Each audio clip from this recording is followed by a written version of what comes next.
Hello દોસ્તો, Mahesh computer technology YouTube ચેનલમાં આપનું સ્વાગત છે। આજે આપણે વાત કરીશું સમગ્ર શિક્ષા અંતર્ગત લેવાઈ એક વેકેન્સી બહાર આવી છે। વેકેન્સી શાની છે તો કસ્તુરબા ગાંધી બાલિકા વિદ્યાલય છે, એટલે કે KGBV તરીકે, જેમાં અંતર્ગત તમને એવું લાગે છે કે 11 માસ માટે કરાર આધારિત વેકેન્સી પડી છે। તો આની અંદર વેકેન્સી એવું લાગે છે કરાર આધારિત છે, નહીં, આ તમારી કામગીરીના આધારે આને રિન્યૂ થતી હોય છે। જે દાખલા તરીકે આપણે હમણાં સહાયક હતા ને, બરાબર, એ જ રીતે શિક્ષણ સહાયકને હવે આ જે વેકેન્સી છે એ રિન્યૂ તો થશે, પણ તમને એમ થશે કે સર આના માટે શું અમારે ટેટ ટાટ પાસ કરેલી જોઈએ? તો ના મિત્રો, એવું નથી, ટીચર માટે નથી। ટીચર માટે ટેટ ટાટ, તમે ટેટ ટાટ પાસ ન કરેલી હોય ને તો એ કામે લાગી જશો, એટલે કે નોકરી લાગી જશો। પણ એમાં કેવું છે કે એક નાનકડી એન્ટ્રન્સ એક્ઝામ આવે છે, આના ફોર્મ ભર્યા પછી એ નાનકડી એન્ટ્રન્સ તમારે દેવાની રહે છે, બરાબર। એમાં એજ્યુકેશન જે આપણું મનોવિજ્ઞાન હોય છે, મનોવિજ્ઞાન એન્ડ થોડુંક રિઝનિંગ પૂછી લે છે, બરાબર। બાકી કશું નથી, આ બાકીની ટોટલી વસ્તુ છે, સીધી તમે ફોર્મ ભરશો એટલે મેરિટમાં આવશો એટલે લાગી જશો, બરાબર। કુલ જગ્યા દેખવામાં આવે તો 254 પ્લસ જગ્યા છે, 254 પ્લસ જગ્યા છે। હવે આ જગ્યાઓ અલગ અલગ છે, એડમિનની છે, બરાબર, એની અંદર એડમિનની છે, પછી એના પછી દેખવા જઈએ તો એજ્યુકેશનની છે, એમ અલગ અલગ છે। હવે અહીંયા તમને વાત કરી દઉં કે રાજ્ય કક્ષાની, જિલ્લા કક્ષાની અને તાલુકા કક્ષાની એમ 3 વિભાગમાં વહેંચી લેવામાં આવેલી છે। રાજ્ય કક્ષાની જે જગ્યા છે એમાં ઓફિસર ઇન્ચાર્જ એટલે કે સ્ટેટ કોઓર્ડિનેટર છે, એમનો 35,000 પગાર છે। અહીંયા 35,000થી પગાર લઈને એ કરવામાં આવે છે। ટીચરોને 25,000 સુધી પગાર દેવામાં આવી રહ્યો છે, બરાબર, શિક્ષકોને। અને આની અંદર મહિલા ઉમેદવારોને વધારે પસંદગી છે, એટલે કે પ્રાથમિકતા આપવામાં આવશે। હા, પુરુષ ઉમેદવારો છે ખરા, પણ ઓછા છે।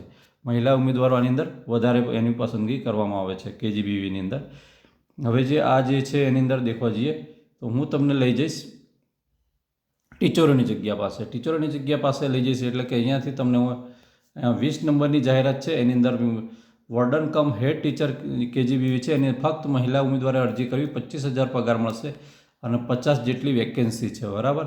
અને આસિસ્ટન્ટ વોર્ડન કમ છે એ ફક્ત મહિલા ઉમેદવારે અને 15,000 જેટલો પગાર છે, 56 જેટલી વેકેન્સી છે। એન્ડ નીચે હિસાબનીશ કે જે એ પણ ફક્ત મહિલાઓ છે, જે 64 છે, એને 8,500 પગાર દેવો, એટલે કે ક્લેરિકલ કામ કરવાનું હોય છે, બાકી કશું હોતું નથી। અને ત્યાં બેઠા બેઠા જલસા કરવાની હોય છે, કંઈ ધમાલ હોતી નથી। વોર્ડન ગ્રુપથી ઉમેદવાર છે, બરાબર, હા, વોર્ડન છે એમને અહીંયા પુરુષ ઉમેદવાર છે, એમને 2 રાખેલા છે, કેમ કે અંદર બોયઝ અંદર આવે છે પાછું, એટલે 25,000 એમનો પગાર હોય છે। એમ અલગ અલગ અહીંયા પુરુષ પાછા છે, બરાબર, બીજામાં મહિલા અને પુરુષ બંને છે, આ અહીંયા છે દેખવા છે ને એ રીતે। હવે આ છે તો શું છે કે આમનો પગારની તો વાત થઈ, પણ એમ થશે કે આની લાયકાત શું છે, આનું મેરિટ સિસ્ટમ કઈ રીતે નીકળે છે એની વાત કરવાની છે। તો હા, એ આપણે આ વિડીયોની અંદર વાત કરવાના છીએ, બરાબર। તો આની અંદર દેખવા જઈએ તો હું અહીંયા સીધો આને સ્ક્રોલ કરી દઈશ। ખાસી બધી એવી વેકેન્સી છે, અને ઓનલાઈન કઈ રીતે કરવાનું એ પણ હું તમને જાણ કરીશ। હા, આની છેલ્લી તારીખ કઈ છે એની વાત કરી લઈએ જરા, બરાબર। તો આની તારીખ છે, ઓનલાઈન અરજી કરવાની તારીખ છે એ કઈ છે, 27/5થી જ શરૂ થાય છે, અને આ ઓનલાઈન કરવાની છેલ્લી તારીખ છે 5/6 ને, બરાબર, 5/6/26 છે, બરાબર। અને આપણે ક્યાં જવાનું છે તો ssa.gujarat.org પર ને રિક્રુટમેન્ટ પર જવાનું, રિક્રુટમેન્ટ જઈ અને પછી તમારા આઈડીથી લોગિન થવાનું રહેશે। આઈડી એક જ વખત જનરેટ થશે, આઈડી એન્ડ તમારો મોબાઈલ નંબર, બરાબર, અને એ જ ઈમેલ આઈડી ને એ જ મોબાઈલ નંબર। પછી બનાવવું અલગ હોય તો પછી અલગ મોબાઈલ નંબર જોઈશે ને અલગ જીમેલ જોઈશે, ત્યારે તમે લોગિન થશો અને ત્યારે ફોર્મ ભરી શકશો। હવે આગળની વાત કરી દઉં હું તમને। હા, તો તમે વેકેન્સી જોઈ લીધી છે હમણાં, અને તમે જોશો, હું તમને વાત કરી દઉં છું કે આ બધી બાબત છે, એટલે કે આ PDF છે, આખી ડિસ્ક્રિપ્શનમાં આપી દઈશ, એટલે તમે એને આરામથી જોઈ શકશો। હવે આ જે તમારું ક્વોલિફિકેશન છે, આપણે અહીંયા જે આ તમે એમ કહેશો સર ટાટ ના કહેતા હતા, પણ અહીંયા કઈ રીતે આવી, તો તમને કહી દઉં છું। આ જે સ્ટેટ લેવલની જગ્યાઓ છે, બરાબર, એટલે કે મદદનીશ, ઓફિસ ઇન્ચાર્જ, આ બધી છે એ ટેટ ટાટવાળા છે, અને એ પાસ કરેલા હોય એની અંદર ચાલી જશે। સ્નાતક હોય, અનુસ્નાતક હોય, અને પછીનો ઉમેદવાર એટલે કે આ જેમણે ટેટ ટાટ પાસ કરેલી છે એમને પણ જોબ મળશે, 100% મળશે, ને એમણે ઉપલા લેવલમાં મળશે, 35,000 પગારવાળામાં મળશે, બરાબર। અને જેમણે નથી કરેલી, જે તાલુકા કક્ષાએ, એમને છે એ 25,000 વાળી જોબ મળશે। એન્ડ આ MCA કરેલું હોય છે એના માટેનું પણ છે, MCA કરેલું હોય છે, કોમ્પ્યુટર MCA જે કરેલું હોય છે, બરાબર।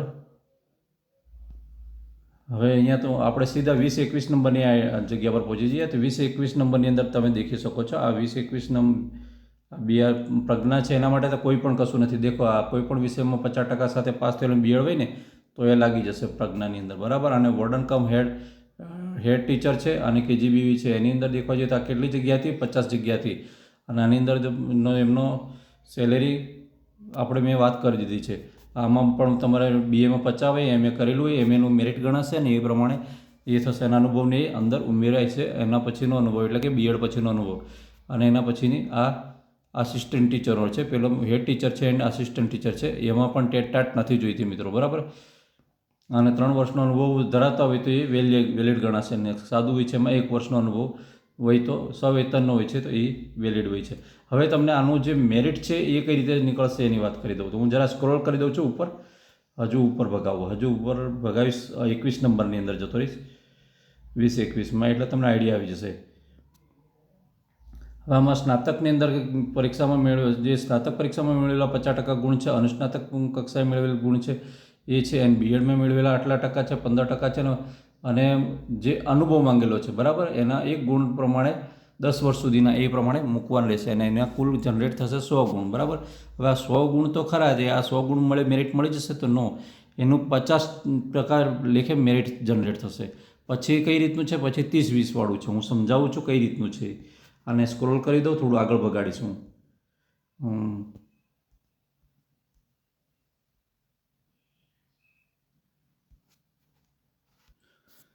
આમાં દેખવા જઈએ તો આપણે 17 પછીનો જે ઉપરનો ક્રમ છે, બરાબર, 17 પછીનો ક્રમાંક ઉપર છે. એટલે કે આપણે તો જે ટીચરમાં ને હેડ ટીચરમાં એમાં આવીએ છીએ, બરાબર. તો હેડ ટીચરમાં ને એમાં તો કશું જ નથી. આપણું 100 ગુણનું જે મેરિટ નીકળશે એના આધારે મેરિટ યાદી તૈયાર થશે અને ત્યાંથી સીધી સ્થળ પસંદગી થઈને વેબસાઇટ પર થઈને અને સીધા બોલાવી લેવામાં આવશે ડોક્યુમેન્ટ વેરિફિકેશન માટે, ને ત્યાં સીધા હાજર થઈ જવાનું રહેશે.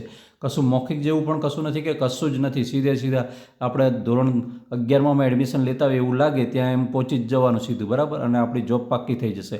ઓકે મિત્રો, વિડીયો ગમે તો વિડીયોને લાઇક કરજો. ચેનલ પર ન હોય તો ચેનલ સબસ્ક્રાઈબ કરવાનું બિલકુલ નહીં ભૂલતા. અને હા, કંઈ તમને મૂંઝવણ રહી ગઈ તો પૂછવાની ટ્રાય કરજો. જવાબ આપવાનો પ્રયત્ન 100% કરીશું. ફરી મળીશું આવી જ માહિતી સાથે. ત્યાં સુધી રજા આપો. જય હિન્દ.